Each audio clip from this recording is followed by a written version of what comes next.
шили, ушивали, тоже помогали всегда родителям. Найхара, слишком черный ему. Ну, видно, что он загорелый такой. И тут у нее 5 штук шарниров, поэтому она очень гибкая. Подвижные суставы делаю, и уже куклы подвижные получаются. Долбанутым быть, чтобы одеть куклу, делать такие покупки, да. Здравствуйте, уважаемые зрители! Познакомьтесь с Каролиной Петровной Парфеновой. Здравствуйте, меня зовут Каролина Петровна. Я народный мастер Якутии, занимаюсь, люблю шить, вышивать и пытаюсь даже учиться разным техникам творчества. Могу и резать по этим дереву, ювелирить, пытаюсь все уметь, да.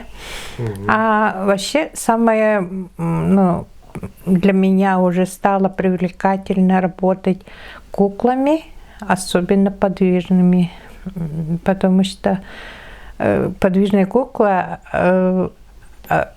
отличается от статичной тем, что ее можно двигать, и каждое движение передает совсем другие характеры.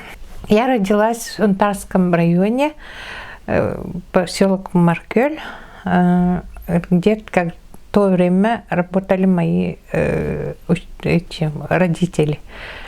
Я росла в многодетной семье, 4-й ребенок, поэтому как раз половина, середина, да. Когда были еще в младшем возрасте, мои родители переехали в Горный Улус, поэтому выросла я в Горном Улусе. И уже после перестройки переехала в город Покровск. Тогда уже я работала в гранильном заводе и перевелась с гранильного завода Горного Улуса, тут Хангаласский гранильный завод, Покровский. Мои родители тоже очень творческие люди. Мы занимались творчеством с детства. Шили, ушивали, тоже помогали всегда родителям то строгать, то что-то делать. Поэтому приучена к тому, что все, что они научили, мне пригодилось в жизни. Вот когда 50 лет мне подарили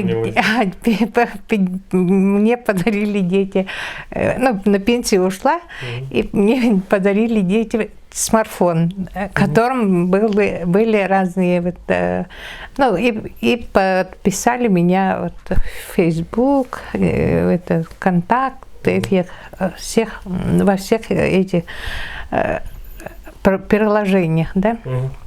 И вот там я увидела, что люди занимаются вот такими творчествами.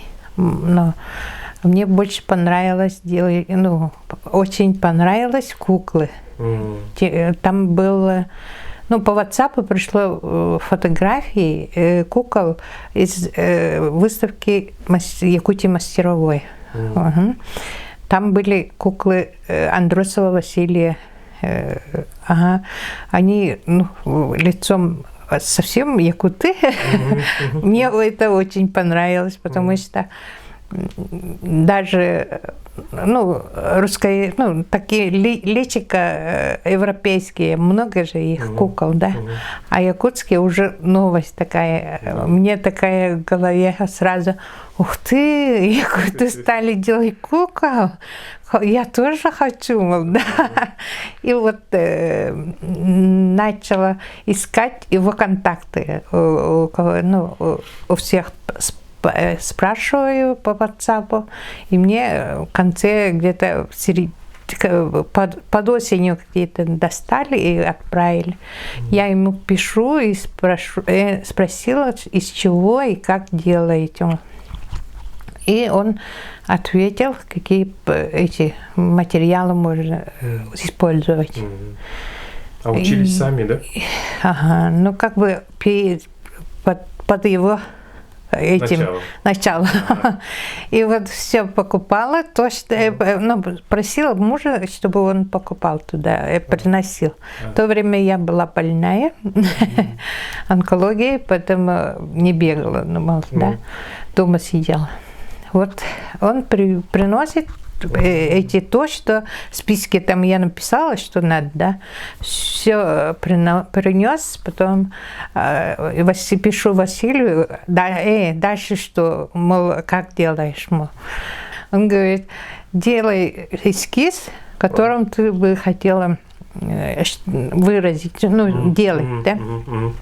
Подумала, потом хомусиску сделала, нарисовала, отправила, да, стоит, играет. И вот моя работа, значит, так получилась со статичной куклы, да. Вот. Это вот кукла, да? Статичная кукла, хомусиска. Вот она, первая моя кукла. И когда уже одевала, одежду сшивала, он там Мегина Кангаласка, он из Мегина Кангаласка, он объявил, отправил на мастер-класс приглашение отправил, да. И вот я туда поехала в конце. Тогда уже была осень, глубокая осень, что уже река закрывалась, да? И ходили вот эти подушки водные. И там просочился, туда поехал и показал то, что у меня получилось, да? У нее пока одежды не было, так легкие только одежды. Когда одевала, смотрела книги Носова, и там нашла такие, именно якутские я хотела, поэтому и одежду я решила делать так, чтобы она во всем точно якутском была, да. В то время особо вот такие национальные одежды особо не делали, потому что, во время постсоветское время особо таких знаний полных этих уже забылось, да, за 70 лет забылось, что одевали якуты. Поэтому у нас эти можно было увидеть только в музеях или картинках, которые рисовали эти художники, да. Вот моя первая шарнирка, в 15 году родилась. И с нами ехала на выставку во Францию, Эльзас. Во Францию даже? Ага. И вот. Приходили кукольники из Франции, из Эльзаса, заинтересовались, очень хвалили. И вот это мне дало тоже очень позитивное вот это. А из чего делаете куклу? Этот полимерная глина, только самотвердеющая. Она сохнет в воздухе, не надо ее запекать. Она долго сохнет? Сутку. Сутки, да? То есть вы части по отдельности делаете? Каждую часть делаем по отдельности, потом собираем на резинку. Мне надо хотя бы малое 2 месяца, чтобы работа получилась так, как я хочу. Потому что, во-первых, для кукол не все меха подходят, потому что они могут быть ворсы длинные, да, это уже плохо смотрится. И одежда обязательно мелким рисунком. Да, текстура. Грубые, большие рисунки никак не подходят. Поэтому Для того, чтобы материалы искать, очень много времени уходит. Ну да, конечно. А вот у вас получается вот такие выразительные лица. Вы ничем раньше даже не занимались там скульптурой, рисованием? Нет, заниматься-то не занималась, но как только у меня под руки попадает пластилин или что-нибудь мягкое, жвачка довольно, сразу лепить начинаю, что угодно. Вот эта кукла, его зовут Танхахан. Это значит январь месяц, как бы, да? Январский, да? Январский, ага. И в это время гадают же, да? Вот у каждого человека судьба разная. Кому-то очень трудно дается какие-то эти жизни, не все легко дается, да? У кому-то очень быстро все быстро богатеют, быстро что-то делается, поэтому я подумала вот это, например, вот это для гадания, да? И она, если бросают, если вот так попадет, она богатству этому лучшему, да? А если так, уже неудачи, не это, да? А лицо у него как бы кому-то он дается очень легко, улыбкой. Я вот посмотрел сначала, другую сторону он строгий, значит, когда вы повернули, он, оказывается, улыбается. Кому-то он это, такой, поэтому двуличный, да, лицо такое. Закройте-ка одну линию, вот так. Вот, например, он строгий. А с другой стороны он улыбается. Веселый такой. Здорово. А еще вот эти, которые сзади стоят, мужчины, это из серии тоже композиции, коллективная работа, да? А тут мои герои из этого по роману Яковлева Тыгындархан. Вот Тыгындархан, это белый шаман, и это не Бетхара, а Найхара. Найхара, слишком черный ему. Видно, что он загорелый такой. Он, правда, усалданский, как бы противник этого, да? Но при мне они мирные. А вот этот старичок, который... А вот этот... Нет.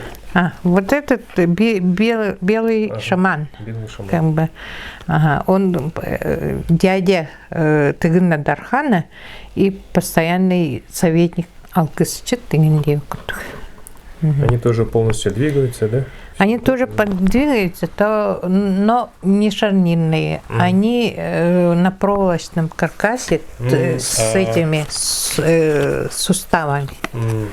Тоже все детали двигаются. Вот руки поднимают, голова поворачивается. Поэтому можно кино снимать. Мультфильм снимать. А эти куклы тоже такие же, не шарнирные, а каркасные, подвижный каркас. Они сделаны в прошлом году столетию ЯССР. Мы там тоже где-то 40 человек делали, 40 пар кукол, например, разных этих национальностей Советского Союза. Это я раньше еще до кукол занималась плетением из бисера. Такие украшения делала. Это головной убор, да? Это головной убор. У них еще нагрудные есть, только не совсем доконченные, поэтому он весь из бисера, да? Да, полностью она из бисера. Посмотри. Ух ты. Плетется и собирается. Красиво. В этом году у нас выставка была этот год труда, да? И поэтому я делала пыталась делать Мандар-Уз Бориса, как его? Кузнеца. Это, то есть, реальный персонаж? Реальный персонаж. Ой, как? Реальный человек. Реальный Неустроев Борис Чеевич-то. Не знаю, я забыла. Короче, его делала, пыталась. Он всегда учит, ну, у него учеников очень много. Все вот молодые кузнецы, почти все его ученики. Поэтому я как бы его сделала таким, как бы он показывает этим ученикам, как делать... Батыя, да? Ага, батыя. Его я делала по фотографии, я его вживую никогда не видела, всегда по телевизору или по фотографии. На этих фотографиях, которые я его делала, да, всегда он в клетчатой рубашке, и каждый раз у него обязательно синяя футболка, да. Поэтому я вот так именно и сделала. И еще самое главное, брюки у него постоянно хаки, ну, такие маскировочные материалы, да. Когда я вот это, чтобы его одеть, искала вот материалы, да, никак не могла найти вот такими мелкими клетками рубашку, ну, материал, да. Сначала метровые материалы искала в магазины, все обошла в городе, ничего не нашла, поэтому потом догадалась искать рубашки мужские, да. И, ну, тоже находила, приносила, что-то не то. Так и я купила 3 рубашки. Вот 3-я более подошло. От нее я отрезала. Сверху, которая осталась, там лежит. Кто не знаю. А так, чтобы такой кусочек, маленький кусочек рубашки шить, я сразу купила 3 рубашки, которые стоили 1800 рублей. Ну вот, какое творчество, надо таким долбанутым быть, чтобы одеть куклу, делать такие покупки, да. И еще одну делала рукодельницу, правда, у нее пока потерялась, найду, то, что она тут шила, я уже убрала и забыла, куда делать. А это у меня Никон, шаман Никон. Он, когда я была в детстве, когда заболела, меня как бы лечили всякими этими. Сначала в больницах лечили, ну как бы, да, и не добились ничего хорошего. Потом отец меня в Вилюйск, к Елуску куда-то вез, и ему отвез, да, и он меня как бы камлал, или как сказать, шаманы делают. И после этого я выздоровела полностью. Поэтому я считаю его как бы своим как бы защитником, да, до сих пор как бы благодарю, божествую, поэтому я его сделала давно уже, какой год, 5-й год, наверное. А вот одежда, между прочим, ну как бы очень трудно находить короткими волосами, чтобы к кукле подошел, да? Я вот это хорек. Одна женщина, ну там у нее умерли хорьки, хотела выбросить эти шкуры, да? А я ее выпросила, потому что она очень похожа на волчью шубу, да? Для кукол. Потому что... А это лапки, лисьи лапки. Это уже для тарбазов, да? И лапки лисы. Поэтому получилось как-то более реально, да? У нас у якутов было раньше, мужчины носили вот такие шапки, как ее называют, чомпайберги. А это знак того, что месяц, январь месяц, знак якутский, да? Тут амулет из из чего так? Когтей медведя, как бы и у него, да? А так на самом деле лисы, по-моему, была. Ага. И у нас такие шарфы, как боа, да? Обычно бывает из этих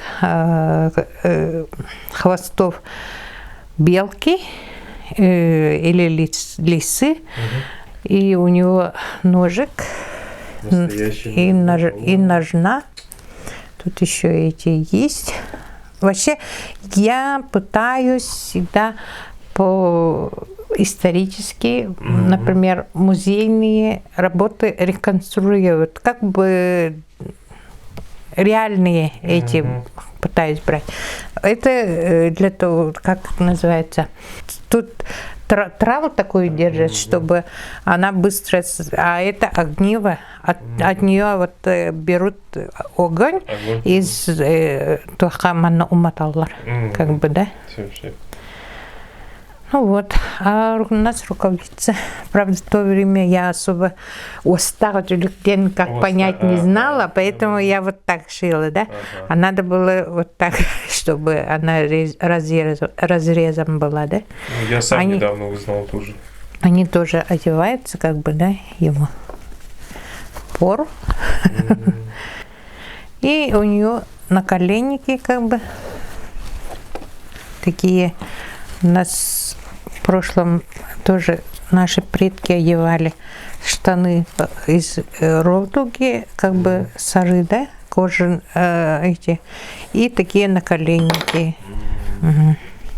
И здесь у нас как бы так торбоза, которые внизу обделаны таким как бы мехом. Это как бы тоже точно не знаю, из какого меха, да, но мне показалось, что она очень подходит по этим, ну, не грубо, не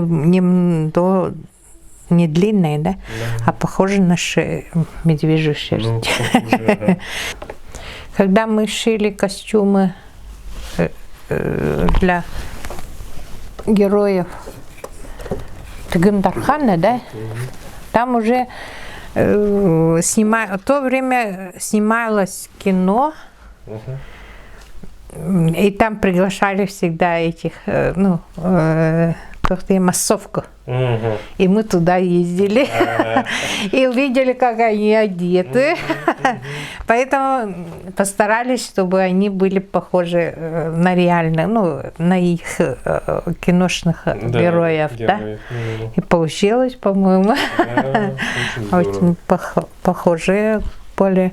Вот такой, как бы, предводитель, у него как бы много таких. Например, вот таких колец, да, носили, только у всех по статусу было. Где-то количество изгибов этих было по статусу. То одну, то две такие. У нас это для него из костей ножик тоже острый очень, можно пользоваться. И кнут такой, что показывается его верховодие, да? Еще что-то было, потерял, короче. Вот так. Это мы с ними ездили в Москву, композицию полностью везли. Ой, такой этот ажиотаж был. Так много людей подходило, смотрело. А этот мальчик шарнирный полностью, который какой-то... шарнирный покажу. Ну, он постоянно служит тем, что это... в мастер-классах как образец ходит, да, поэтому особо он никогда не одевается. Это только в случае того, что сегодня будет снимать, он оделся. Это негритянка тоже сделана, шарнирная кукла. Этим я очень, ну, как бы кайфую, да, потому что у нее очень много шарнирных соединений, да. И вот, например, чем шарнира много у куклы, да, тем она подвижность больше. И реалистичнее. Реалистичнее, больше. Ага. Например, вот у нее эти шарниры, плечевой сустав есть, у нее еще и шейные много, 3 сразу, да, поэтому тоже движение больше. И тут у нее 5 штук шарниров, поэтому она очень гибкая. Ух ты. Ну, эту куклу, когда я первый раз поехала вот в Москву на выставку, очень просили продать. А у меня в то время я еще не налюбовалась на нее, да. Я очень, жалко было расставаться. Они хотели купить и печатать тембр на продажу так хотели. Были именно из-за того, что шарниры какие-то интересные, да? Еще и волосы имеются, да? Волосы у нее парик был, и я после уже приклеила, а так у нее еще длинные, тоже кучерявые волосы были. Разные эти были. Но сейчас в данное время я ее склеила. Вот, например, шарнирная кукла тем хороша, что она любую позу может взять, делать, да? Например, вот так. Что угодно можем. Именно поэтому и мне больше нравится работать с шарнирными куклами, подвижными. Здорово. Глины, какие глины? Это вот эти запекаемые, они пекутся. Я лично пеку как их называют? Короче, духовки пекутся, да? Или аэрогриль. Я пеку аэрогриле, потому что там аэрогриль прозрачный, стеклянный, поэтому можно видеть, как все происходит, идет, например, не пригорает или что-нибудь такое не делается. И потом она больше правильную температуру одинаковую держит. Духовка бывает, что слишком прогорает. Поэтому я люблю вот аэрогрили печь. А это самодержащие пластики, дорогущие, японские. Они тем от дешевых этих отличаются тем, что они прочные, работа получается очень прочными. Например, в дешевых там уже когда делаешь, когда сохнешь, она трескается, да? И ее надо каждый раз замазывать заново, да? А этими такой проблемы нет. Американские разного цвета обычно бывают, но для кукол именно вот такие телесные продают, да? И она хороша тем, что она очень мягкая, и работа получается резиновая. Не сильно такие эти, а пусть чуть-чуть резиновыми. Поэтому пальчики, вот так, когда вот так делаешь, она немножко гнутся. Поэтому хорошие, но очень мягкие, поэтому когда делаешь, она часто теряешь форму холобра. То, что сделала, могу каким-то неуклюжим касанием уже свести на нет. Вот это тоже шарнирные, которые как негритянка, только уже проще. Тут у нее 3 шарнира и такие же уже якутяночка, как бы, да. Она недавно сделана, поэтому еще не оделась. Так, а эти, которые вот эти куклы, которые подвижные, но мягким телом, их я делаю из проволоки, каркас делаю. Там там пользуюсь такими гайками, болтами, этими. И насчет их я подвижные суставы делаю, и уже куклы подвижные получаются. И тут тоже такие своеобразные эти. Вот такие подвижные куклы делаю. Вот одна из них оборачиваю как синтепоном и валяю. Сверху одеваю уже трикотажную одежду и потом на нее одеваю. Девочка, как, например. Тоже очень подвижные. Можно любую позу дать, играть. Играть проще, потому что вот эти могут ломаться, для детей особо не трогается. А тут если пальцы только какие-то более массивные, клочок они не ломается. Вот первые мои животные. Тоже шарнирные. Полностью двигаются. Полностью двигаются. Тоже могут и так, и так, и так. Ну так, даже ушки можно по-разному поставить. Ножки тоже подвижные. Я вот мамонтенка тоже хотела подвижным. Этот костюм, эти снаряжение детей, это мужской седло. Украшение мужское, у них круглое бывает, да? И вот это уже закрытое, да? А седло кто делает? Вы тоже? Сама. По исторически, как бы реальные, да? Копия настоящих, как бы. И это тоже как снимается, все это как ее сортиллери, ингехе и чепурак.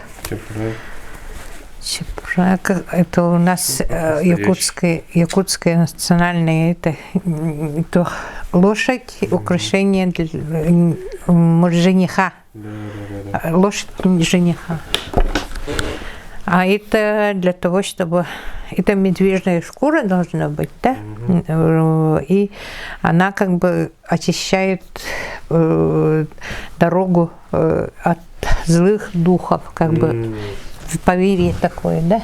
А это уже женская лошадь. У нее квадратный вид. Тоже можете посмотреть и снимать сверху.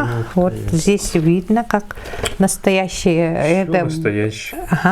И потом это уджургай, это корень березы. Из уджургая сделано. Тоже сама полностью делала.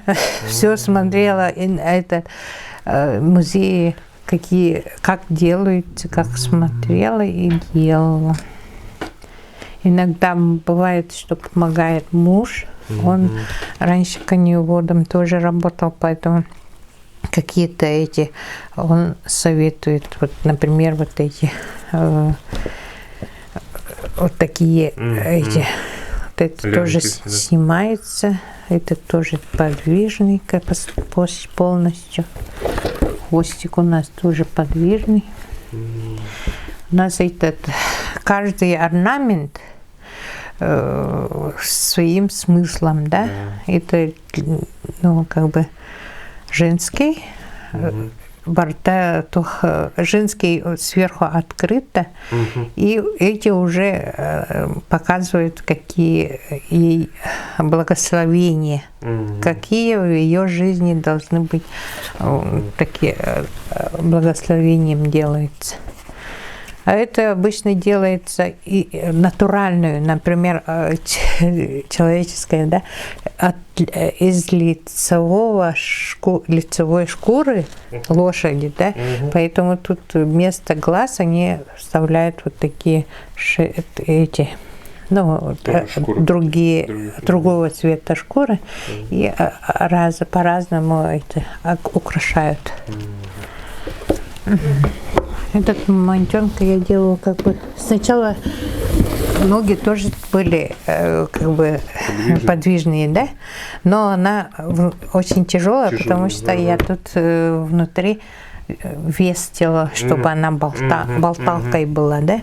И этот вес она уже не выдерживает, она оседает, поэтому я ее как бы... А так я еще хочу вот здесь внутри у нее поставить такой этот звук же есть, игрушка. И туда поставить такую, чтобы она при вот так касании она включилась и там звук был. Бык холода. Бык холода. Она в моем этим представлении он такой, как бы, ну, не сильно злой, но все-таки угрозой, потому что холод этот. И ну, тоже потеряли подставку, поэтому я заново подставку сделала. Та была краше. Так было задумано, чтобы из нее как бы эти клубы дыма пошли. Поэтому было такое украшение. А то потеряли, поэтому заново сделала подставку.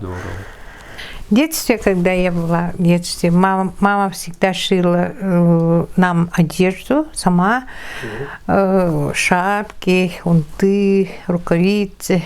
И всегда нам давала тоже пошить, потому что, ну, так мы приучились, там мять шкуры, все, ну, камусы, да, оленей. Поэтому особых таких, ну, я еще не знала, что некоторые не умеют так делать, да.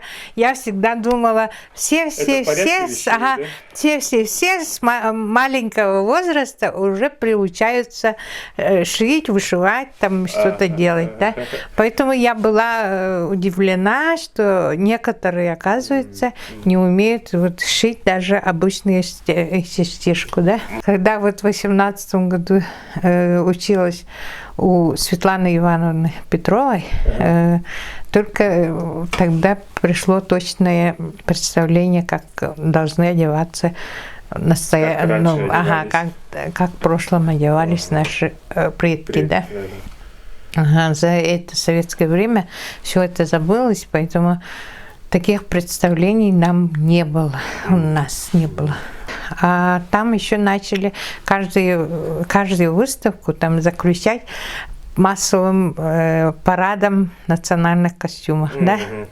Вот тогда мне уже было как-то обидно, что у меня нету такого костюма, да? Поэтому я решила, вот когда коронавирус начался, всех сказали, чтобы не выходили, дома заключили, вот и сидела, думала, чем заняться, никуда ехать не надо, поэтому я решила вот шить себе костюм. Благо раньше, я так хомяк, всегда то, что очень мне понравилось, всегда покупаю и до какого-то случая оставляю. И нашла своих этих запасов, посмотрела, поискала, что с чем это можно соединить, и решила вот так шить. Все-таки Буктахсон. И вот Буктахсон, это уже вот такой у него этот есть, как бы для того, чтобы было тут уже, а тут шире, чтобы в прошлом же люди ездили на лошадях, а для того, чтобы круп лошади тоже закрывал этот. И от лошади, И от лошади тепло шло для женщин, а не для, ну, на это. Все закрывало это. Эта часть все закрывала круп лошади, да? И насчет для этого она очень-очень широкая, например, да? И здесь такой распахнутое такое начало, а это уже, ну, что-то тут тоже такое сакральное, говорят, да? Да, Сергей. Это Сергей, какой-то вид балаган, типа так, и потом хотой какую где-то находят, я точно не знаю, но все-таки так говорят, да? А потом еще у меня самое мое костюм отличие моего костюма в том, что у меня шапка такая длинная, да, высокая. Да. Я вот видела, всегда смотрю фотографии вот музейных работ, этих, смотрю всегда в прошлом, которые старые фотографии, женщины всегда в высоких шапках, да, для бока. Ну, я решила попробовать, и вот такую шила. Внутри у нас, вот этот рысь, вот это рысь спина, например, да, а это уже брюхо, брюшная сторона, это тоже спина уходит. А внутри у нас белка, у нас сон такая широкая. Ага. Так. Я вот шкуру заказывала вот по интернету, меховой салон. Ага. А вот эти я купила еще раньше где-то. Доска УКТ. Там объявление было, продам шкуры рыси. Вот там купила. А так в магазине они дорого стоили, чем я купила. А это бобр. Их продают тут в Якутске. Ага. А это выдра. Тоже водная. Все водные, да? Ага.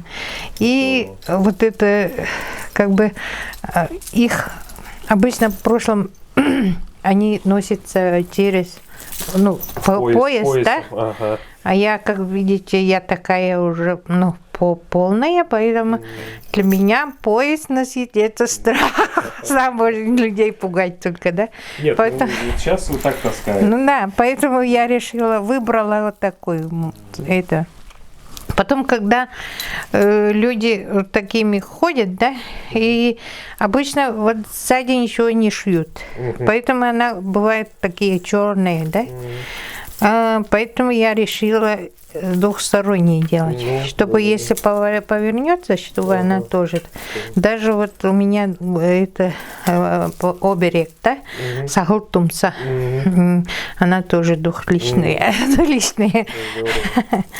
получилось. Это календарик, недельник, как бы, да, какой день недели вставлять. Там подвижные, да, вот это вот? Другая сторона уже без этого. Вот этот можно переставить.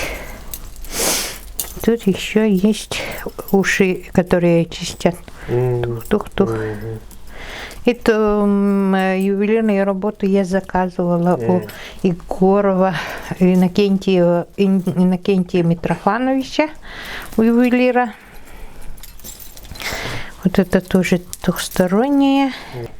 Это рукавицы называются остах тюлькер. Потому что как бы их можно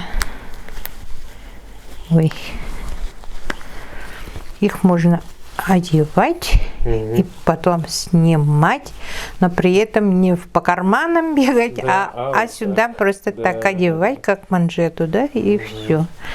На остаутюлик называется. Шапка у меня, как говорят, как будто вот внутри что-то как внутри отдельная шапка, да? А у нас просто она дальше идет труба. Она не проваливается? Не проваливается по голове, все. одеваешь, и все. Так Здорово. удобно. Дальше не идет. Так форму держит. Это что? А это внутри у меня это есть, как лая. Это я для упаковки положила. Она полностью полая внутри. До этого. Даже видно, вот это навершие право тоже полое. И вот как я добилась того, что она стоячая, да? Вот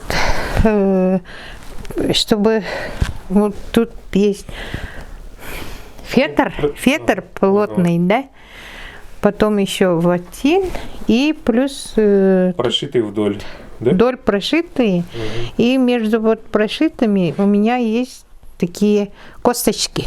Как их называют? Ну, которые в корсетах шьют такие. Да. Ага, косточки 4 или 3, по-моему. 4, по-моему. 4 стороны такие.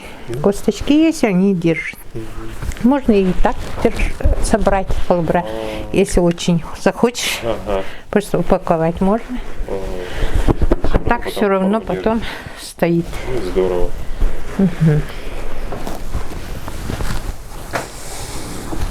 Каролина Петровна, спасибо вам за интересный рассказ, что показали. Все очень интересно, красиво. Зрителям всем пока. До встречи.